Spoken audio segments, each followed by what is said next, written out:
All right, let's get started. Thank you everyone so much for joining today's webinar. My name is Brianna Alexander. I serve as the AIS Northeast Quad Director, and I'll be your moderator for today's webinar on the AXP. Today, we're joined by three expert panelists, Andrew, Emily, and Ellen, who are going to be answering your questions about the Architectural Experience Program, or AXP, as well as how to gain experience during your summer internship. We'll start out with a 20-minute presentation giving an overview of the AXP. Then we'll move to questions from the audience, you all. You can submit your questions about AXP using the Q&A tool throughout the webinar. All right. So before we get started, I'd like to ask the panelists to briefly introduce themselves. Emily, we'll start with you. Thanks, friend.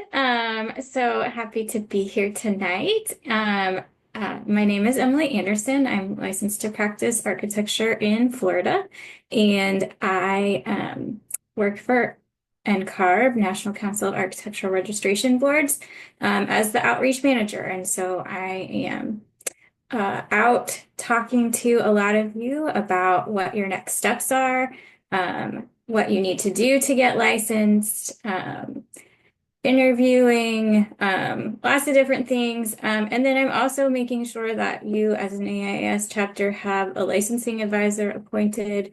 That's not really part of our spiel tonight, but those people are there to also answer your questions right on your campus. So if your chapter doesn't have someone, make sure they get appointed.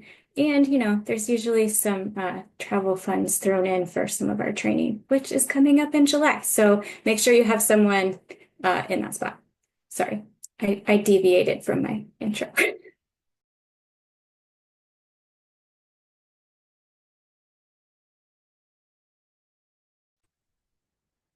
I can go next. Yeah. Hi, everybody. I'm Ellen Cathy. I'm a senior manager with NCARB in the Policy and International Relations Department. I am a licensed architect in Washington, D.C.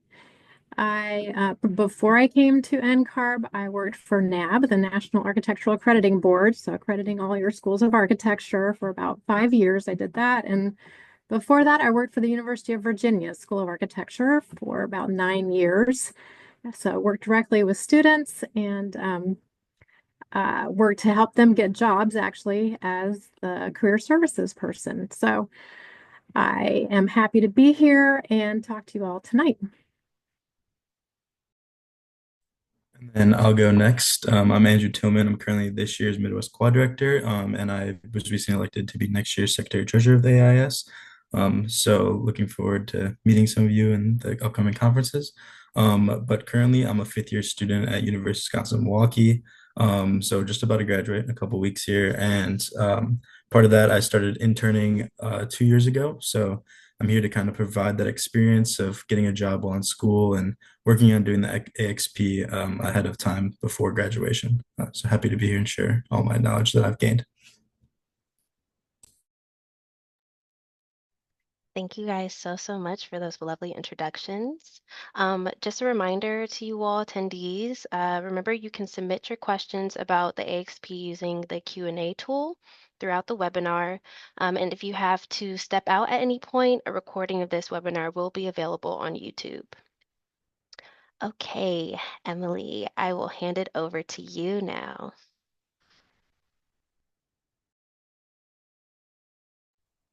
All right, great.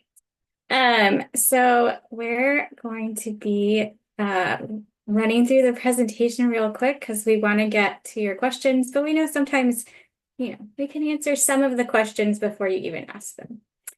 So if I can get my slide to advance, there's kind of three main components to the licensure process: the education piece, the experience piece, and the examination piece. We're really going to focus tonight on the experience piece. So architectural experience program basics. The first thing that I want to let you know is that most of you are thinking, okay, experience, that's me working in a firm, Obviously, the firm is legally practicing architecture. And then you need someone who's licensed in the US or Canada to be your supervisor. But that's not the only way that you can get experience. It is the way that we are focusing on tonight, but there are some other options, and you can definitely look those up online. Some of them are even volunteer and self-directed opportunities. So you can see here, this is a picture of a Freedom by Design chapter putting in a ramp. So if your chapter has a Freedom by Design chapter or component, want to look into the AXP documents to make sure that you are getting AXP credit for the time you're spending on that. So there is a guidelines booklet for the AXP. I always remind people it's only 30 pages. You really should read it cover to cover because it's going to give you all the information you need to know. It's also going to point out those other things that you might already be doing that count for AXP, but it also gives you what do I really need? What is this program trying to get me to? How am I building competency through this program so that you can have a plan for going through that? So it's divided into 6 areas. So practice management, how do I set up a company? Project management, how do I manage projects to be on time and on budget? Program analysis, doing those first concept designs, taking it to the next level in project planning and design for, does this work? How do I make this work in the real world? Project development and documentation, getting it ready for permit, and then construction and evaluation. It's built. Does what got built match what my design intent was? And so you'll see for each of those, there's a list of tasks, which totals up to 96, and then there's a list of hours. It's really important that you look at those tasks, you know, what am I supposed to be learning? What am I supposed to be building as I go through this program? Next, go on. Okay. So it's also really important. One of the reasons that we want to talk to you about this early is that there is a limit to how long that credit that you get while working in a firm is good for. So you can start if you have a high school diploma. So you can start working on AXP any summer, even if like you have friends who are interested in architecture and or you are in a high school chapter. I don't know if we have any high school chapters on tonight, but after you've graduated, if you finish your senior year, you can start earning credit towards AXP that very first summer. And then once you have done the work, you want to put it into the system within 8 months. Because if you put it into the system 8 months and up to 5 years, then you only get 50% credit. Now, 50% credit is better than no credit. I've been talking to some students recently, and they're like, oh, I did an internship last summer and I never turned it in. Well, we're past 8 months from at least the beginning of the summer and probably getting close to 8 months past the end of the summer. But still put it in there. Still get it into the system because 8 months or 50% credit is better than no credit. And the longer you wait to get it put it in and approved, the less likely you are to have contact with the person you got it from, especially if it was just a summer job. So make sure you're getting those in. I'd also encourage you that if you are getting a summer internship this coming summer, make sure you get those hours in and approved before you leave. It's much easier to walk over to someone's desk and say, hey, can you make sure you approve my experience report than it is to, you know, call and email months later. So get it done, do it timely, make sure it counts. So as you're working through, you're going to see a report that looks something like this on your account, and it's going to show you the progress that you are making in each of those areas. Share this with your supervisor. Make sure that they're giving you experience. Like this person, it looks like their mentor is doing a great job of giving them experience across all the areas equally.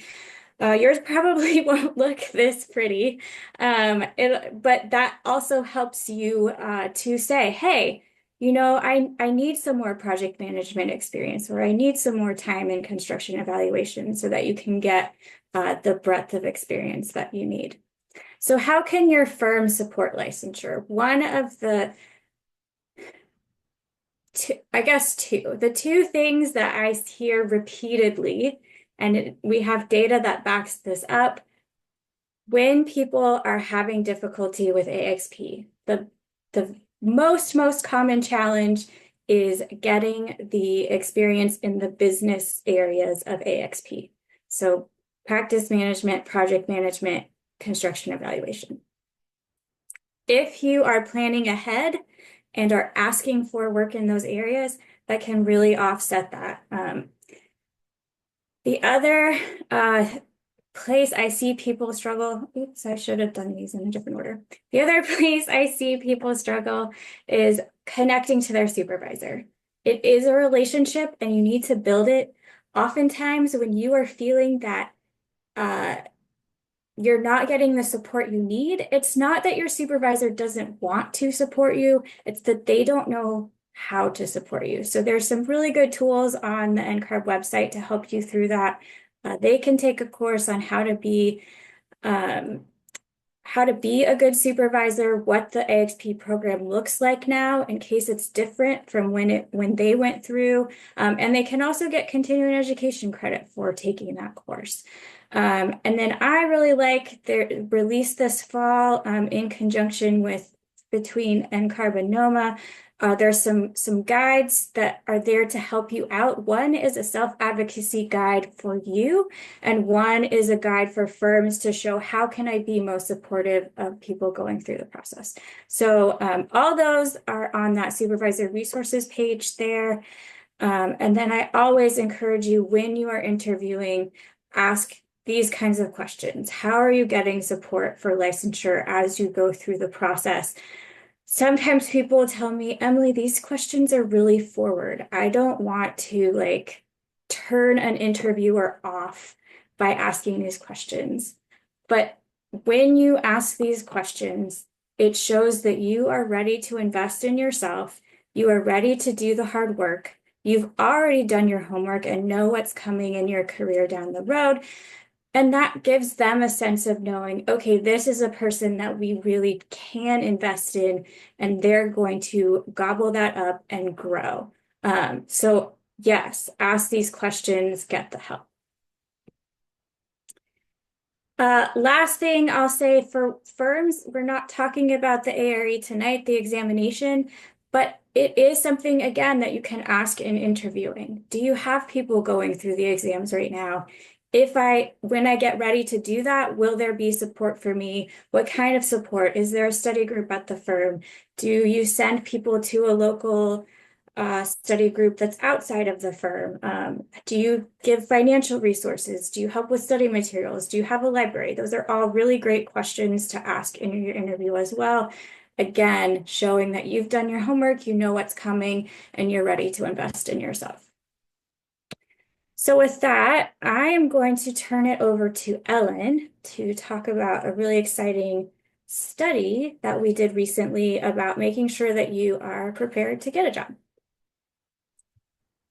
Yes, thank you, Emily. So I did work on this project.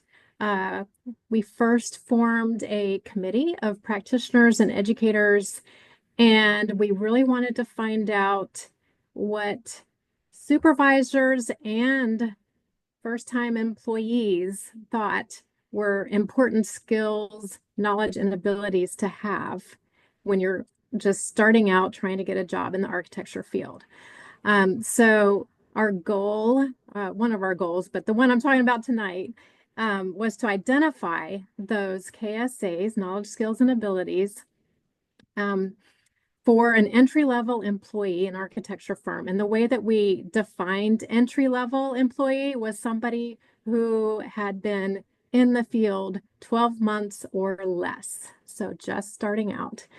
And so we focused on the relevant skills necessary for early employment. And we also wanted to see if there were differences between the large firms we surveyed and the small firms. So that's, we first gathered a bunch of KSAs. So the first thing we did was put together a huge list of desired qualities that we found in current job postings for entry-level architecture folks. And so we started with that list, and then we just kept adding. Every committee member added and added and added. And you'll see that we do have a large list here of KSAs. There are 53. We had a lot more than this. So this is the narrowed down list. You all know that everybody says the architects have to know how to do everything. Well, this is just the beginning, but we did categorize them. So I know you can't see them right here, right now, but I just wanted to show you that these are in the Workforce Readiness Report, and you can refer to that after we get done here. But I'll just point out our key findings from the survey. So we took that huge list of 53 KSAs and we sent it out to a large group of practitioners and a group of entry-level employees, and we asked them to rank these.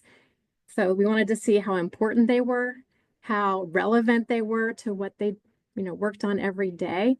And we asked the entry-level employees how often they were performing these tasks. And so we can go to the next slide. We found that there were 9 KSAs that were common to the employers, your supervisors, and to the entry-level employees.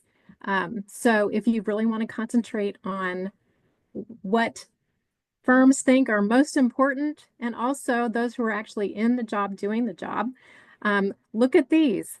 We have 5 technical skills. You can imagine these are maybe predictable. You're going to be doing red lines. You're going to be using software to create drawings. Using all of that to make your drawings legible and following what your firm asks you to use. And then obviously understanding common business software applications. And then for soft skills, you all probably have a lot of these already. So when you go in for that interview, make sure you've got this on your resume. Go ahead and put it on there. They want to see the soft skills that you have. And as you can see, the firms themselves say that these are important. So this was a great study. Okay, and then this slide shows where the supervisors placed a lot of importance on these KSAs, and the employees, the entry-level employees, did not think they were important.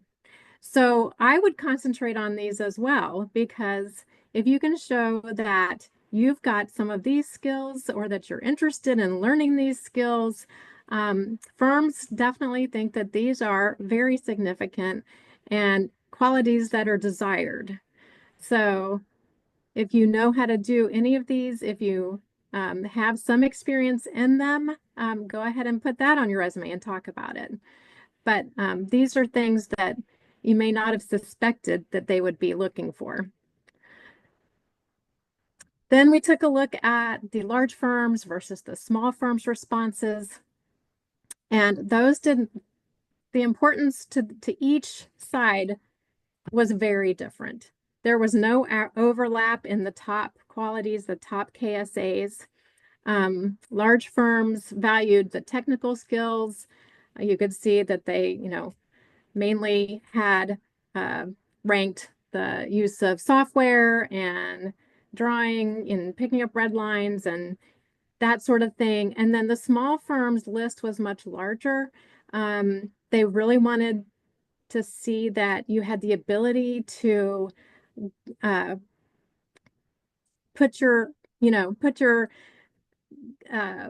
self into each of the differing activities that are needed to make a small firm run smoothly. So it didn't just stick to the software or the drawings, or you would, be expected to be getting involved in marketing maybe, or any kind of variety of duties where you're supposed to wear all the hats because you're getting exposure to lots of different things in a smaller firm when they need somebody to do it and you're there. So those two, the large firm and small firm responses were very, very different.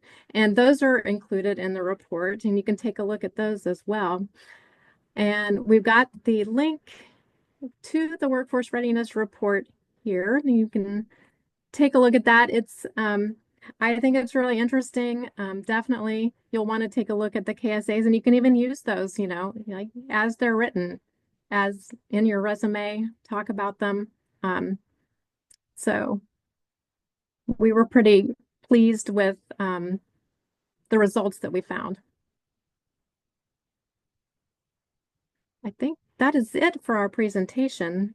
So we're moving into Q&A.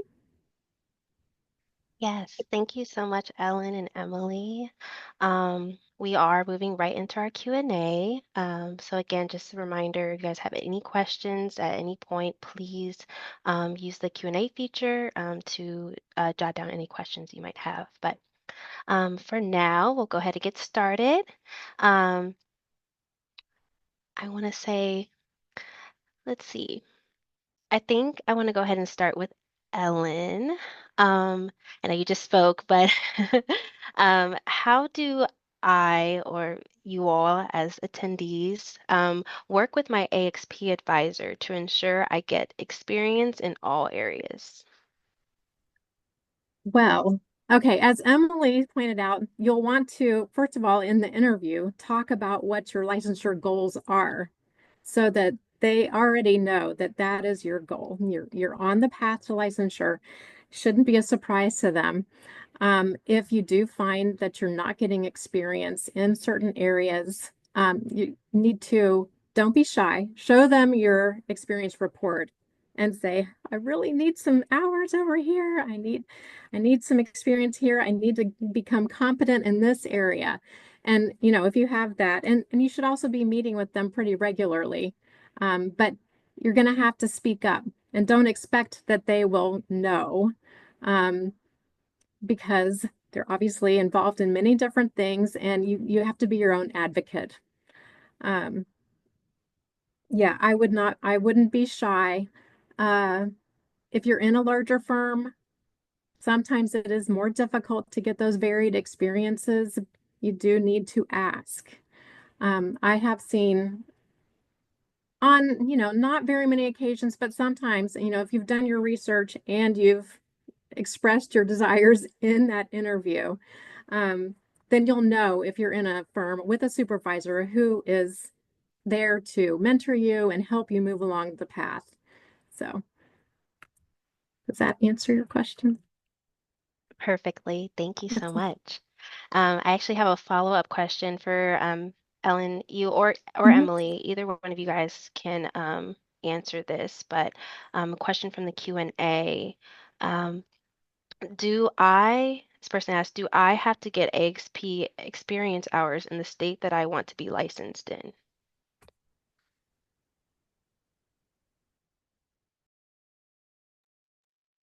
Yeah, I can take this one. So because AXP is a national program, it doesn't really matter. So you're earning experience hours towards AXP.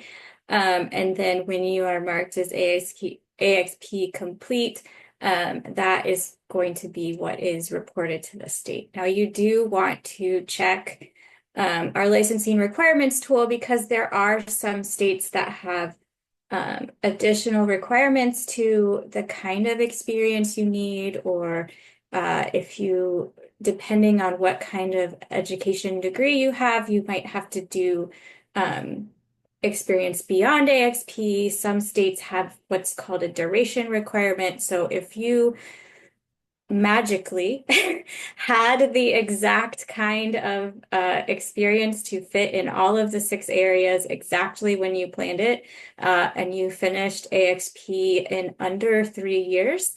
There are some states that have like a, well, even if you got AXP done, you need to have been working full-time for at least 3 years. So that's also something that you can check. We have a tool on our website that's called the Licensing Requirements Tool, and it can help you navigate between those differences between what's required for each state. Thank you so much, Emily.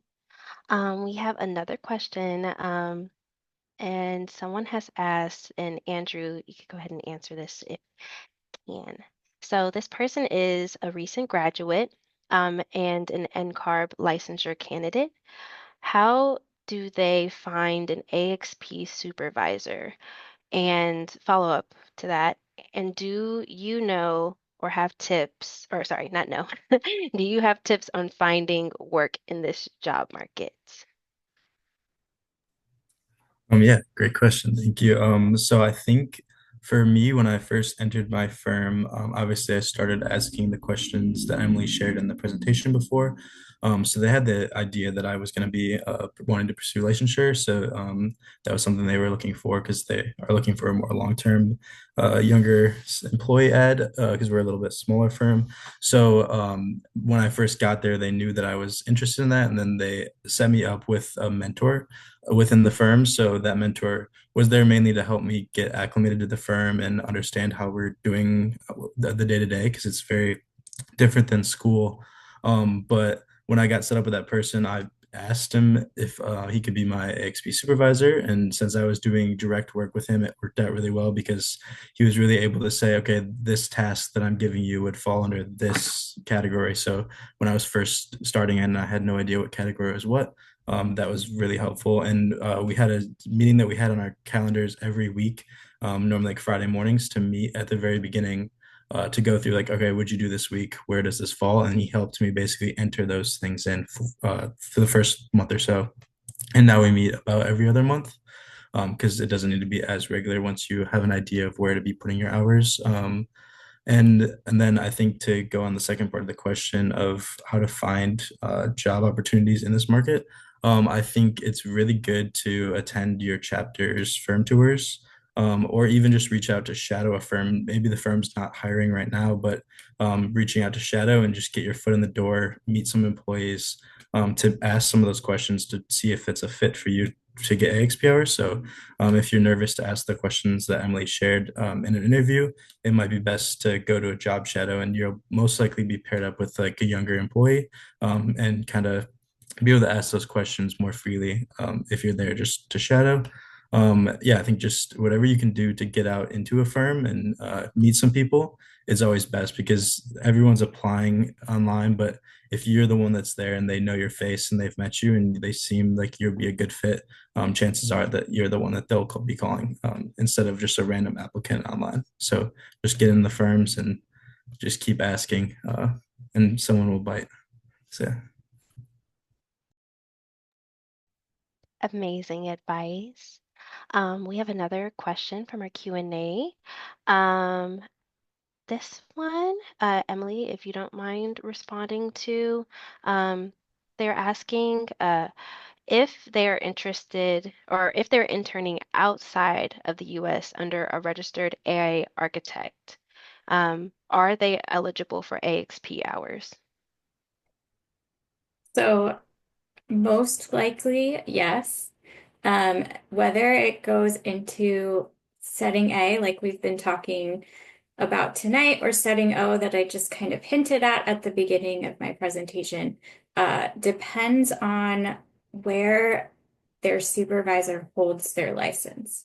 So it's not dependent on where the work is happening. It's not dependent on where the building is going, or it's dependent on where their supervisor holds their license. So if there's someone in the firm who has a US or Canadian license, then that person can approve their hours under setting A.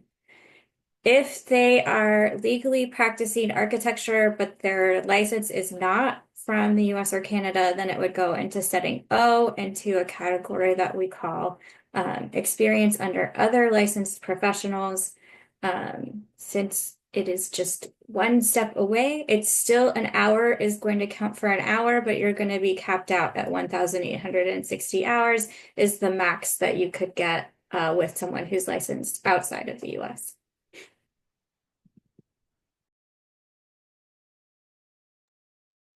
Thank you so much. We have one more question from Q&A from one of the attendees. This one could be for Ellen. Given that you have career advisor experience, this person asked, how could they reach out more to firms as a second year student, even though they do not have enough experience in the field? Um, or is it preferred that they wait and learn the necessary skills? I think that, I mean, you can do it at any time. So yes, you can definitely reach out even as a second year. Um, as Andrew was saying, I think it's the the goal is to get your foot in the door. So if you can do that by attending the things that your career services person maybe sets up for you. Maybe they have a resume day for you. Maybe they have a career fair for you. Go ahead and attend those, and also try to make make a point to learn about your local AIA chapter and see if there are events at the AIA chapter that you can attend. And that's where you're going to meet a lot of your local architects. And if you keep showing up to these and talking to people, again, don't be shy. This comes from somebody who is, I am very shy actually. And I'm telling you, you can do it. You can go out there and you can introduce yourself and tell them, where you're in school and what you're working on. And if you keep showing up, like Andrew said, you'll find something. But definitely, you just gotta keep advocating for yourself and having your face seen. That's a big part of it. So yeah, go on the firm tours.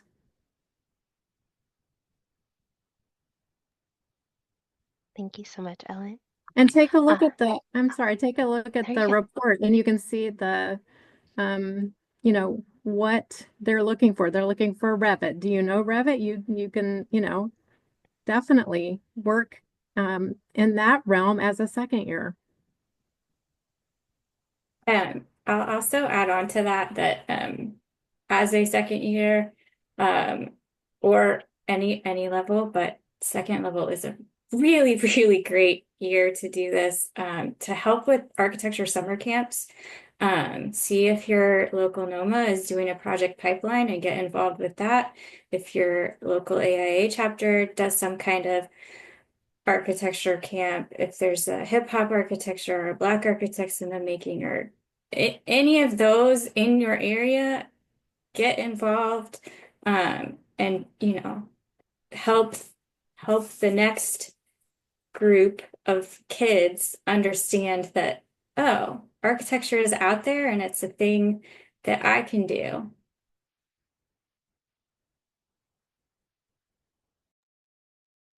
Thank you guys so much for that wonderful advice. This next question is for Andrew.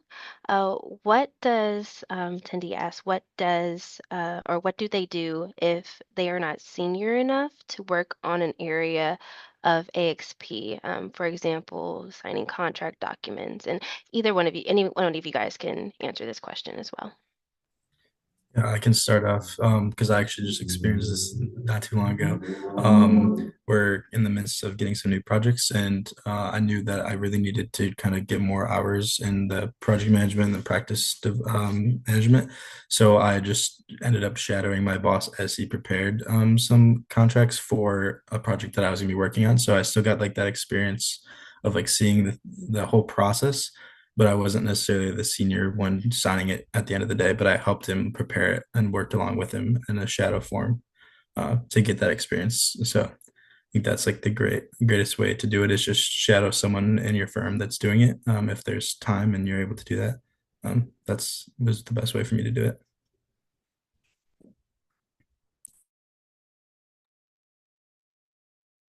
Thank you.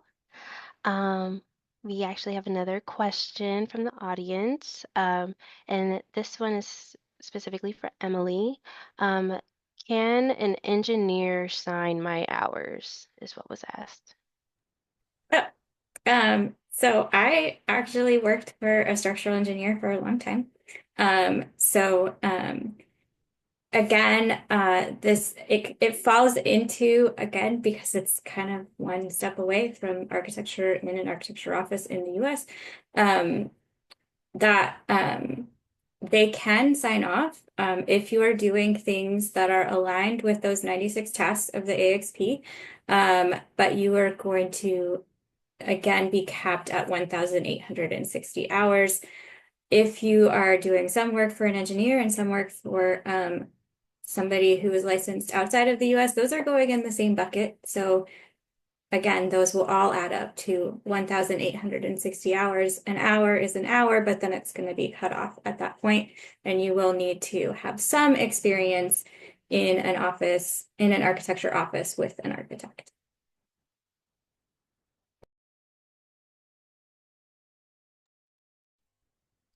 Thank you so much. Um, we have another question. And so any one of you guys can answer this, but we actually have a couple of questions that are kind of along the lines of this. But about how long, on average, does it take to complete the AXP? And for each of you guys, if you guys care to share how long it took you all to complete AXP hours. Anyone can start.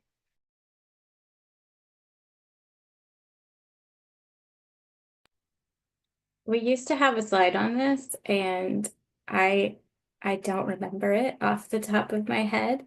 I do know that it's about 13 years to go from beginning of your education to end of, ooh, I'm getting prompted.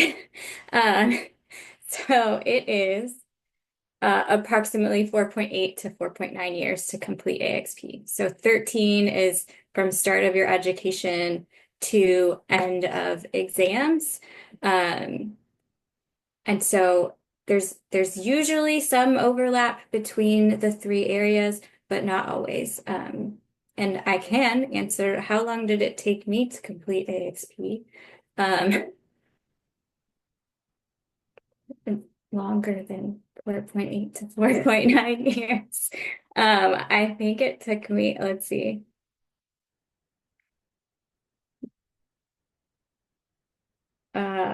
16 years. Oops. Don't take as long as I did. And then I can go next. So I'm in the midst of mine right now. I've been doing it for the past 2 years. And I think I just hit 2,800 hours. So I'm almost there. And I'm hoping to be done, I guess, pretty soon here. I'm getting to the point where I'm getting like duplicate hours. I finished some categories and then so when I start a new project, I'm just doing those hours over again, but I'm still documenting them just to have them on there. But I think what I need to really get into now is more like CA work. Our firm has our own CA, so it's a little hard for me to get on site sometimes if we're sending it to our CA department. And then I just need some more like project management hours and all that too, but I'm almost there. So. Good for you. I am more on the average side. So I think it took me like 12 years to go from start to finish. So probably longer than the 4 to 5 years on the AXP. But we didn't start working till after we got out of school. So you all have it good. You can start now while you're in school.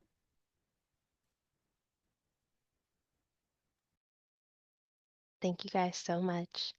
We have another question. This one is for Ellen and Emily, and/or Emily. Can you talk about the changes that will be coming to the AXP as part of the Pathways to Practice initiative? Um, Yeah, so I can start out, Emily. And I don't know if you all are familiar with the competency standard, but the it's I think it came out in October and it defines 16 competencies necessary for initial licensure. And it covers everything that an architect must be able to do to protect the health, safety, and welfare of the public. So um, we'll be moving away from AXP and ARE as we know them, but this is years down the road. The earliest is, years away. There are going to be some minor updates to AXP and ARE, and those are coming up end of this year, beginning of next year, but nothing major. So, um, if you're thinking about it for this year, they're really, we'll be putting out an announcement, I think, in the summer about those changes, and then they won't take effect until like the end of the year, beginning of next year. Um, Emily, I didn't know if you had more information.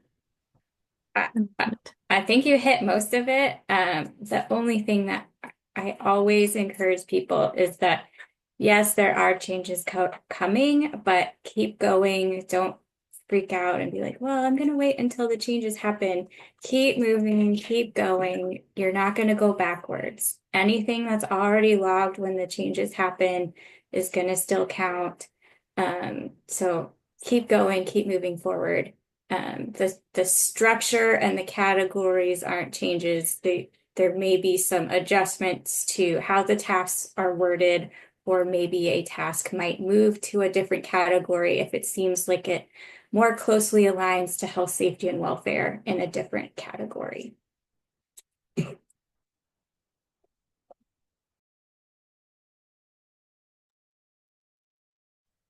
Thank you guys so much for your insightful wisdom. Um, we are going to go ahead and head into our takeaways a little bit early. Thank you all so much again for all of your answers, all of your wonderful answers, and all of your incredible knowledge. Um, Again, before we wrap up, I'd like to ask each of you to take a moment to share some final takeaways or piece of advice for our viewers. Andrew, if you don't mind going first.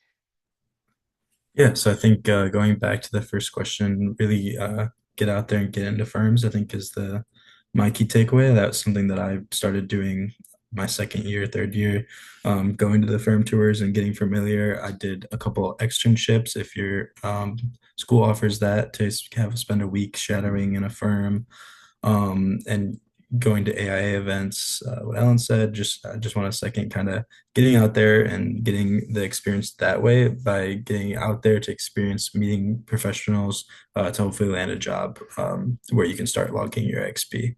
I think starting early has been really helpful for me. It's going to be nice to be done a couple of years ahead of time because I doubled it up during school. So I'd recommend doing that if you aren't already. Thank you. Emily, Ellen, if either of you guys want to go. I'll just also echo what Andrew said. Um, Externship programs are excellent.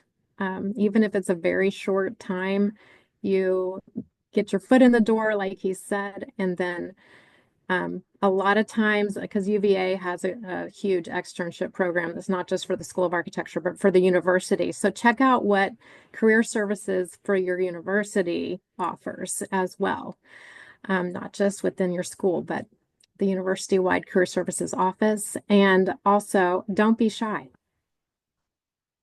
Ask for what you'd like. Um, I, I've done a few of these, so if you've seen one with me before and you're like, man, she sounds like a broken record. Well, I'm sorry, but the, the biggest thing is make a plan and work the plan. yes, life is going to happen and there's going to be things along the way that don't go as expected. But if you're planning ahead and hitting the hurdles at speed, they're not going to be as difficult. Um, versus if you aren't planning ahead and you suddenly, fall in a giant pothole. Um, Also, don't try and do this alone. There are professional organizations out there for a reason. We're there to support you. Your AIA chapters, your NOMA chapters, they're gonna, they're there to help you. And even if you go in and you make one friend and you're like, okay, I'm shy, and so I'm gonna take Ellen's advice and I'm gonna get up the nerve to ask them for a job. They might not give you the job, but they also probably know somebody who is hiring and can direct you that way, or can ask around and say, hey, do we know a firm that still needs interns for the summer? So don't try and do it alone. Get support. Hold on to your cohort of people you're with right now because, eventually they're also going to be the ones who help you find the next job and the next job. So don't go it alone. Build your mentor circle. You've got this. Keep going.